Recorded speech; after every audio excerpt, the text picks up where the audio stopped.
Okay, so today we're going to be learning how to do a water change. So you'll come over here, grab a siphon and an empty bucket, not a full one. Empty bucket can be clean or dirty if you're doing a water change. So first thing you're going to want to do is mark your water level on your tank. We have, if you come over here in the tools, we have markers and dry erase markers. Okay, dry erase, not a Sharpie, don't use a Sharpie. But you can use a dry erase marker and you can mark your tank, right? And then when you're done, you can just wipe it off. So I'm going to mark the level where it is right now. This is for salt water or fresh water. And then what we're going to do, make sure all of our cords are off. Take off the lid. Drain the water off the lid. And then you can just move the lid over to the table for now, or to a steady plate.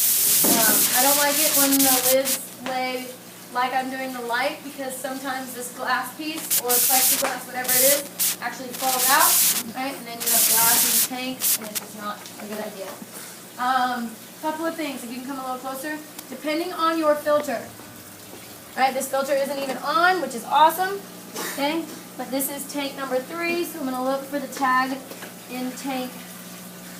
Oh, tank 3 filter is on, it's just not working. Okay. You need to make sure you're checking your filter. That is probably a burnt out filter now, because it's been on for I don't know how many days without water running through it. That is how we break our filters. But seeing how there is actually no water sitting in here, they did not prime their filter before they plugged it in.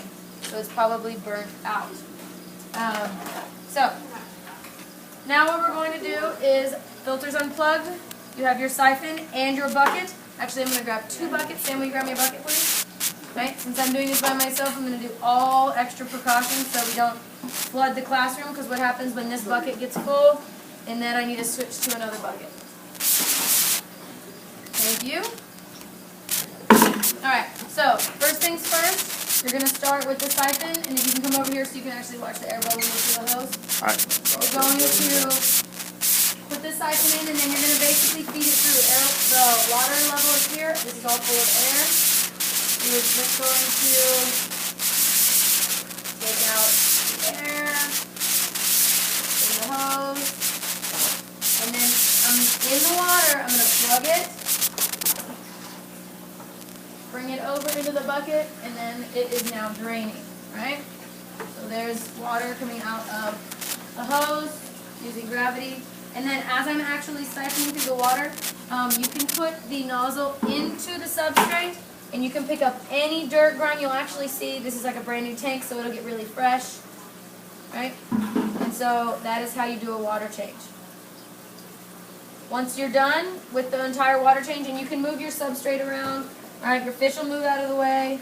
You can move everything around. I wouldn't reroot your real plants, since we'll have to have real plants, but you can always move this stuff. Careful, there's not fish actually in some of these bigger ones, because you can freak them out, and you don't want to squish them or anything like that. Try to leave as much carbon as you can in, and then once you're done, you just lift, the extra water will drain out, and that is a water change. Once you're done with this, you can rinse it out in a sink. So we'll take it over to the sink and do not leave these in the sink, but all you do is kind of run your water through, right, clean it out, and then you put them back.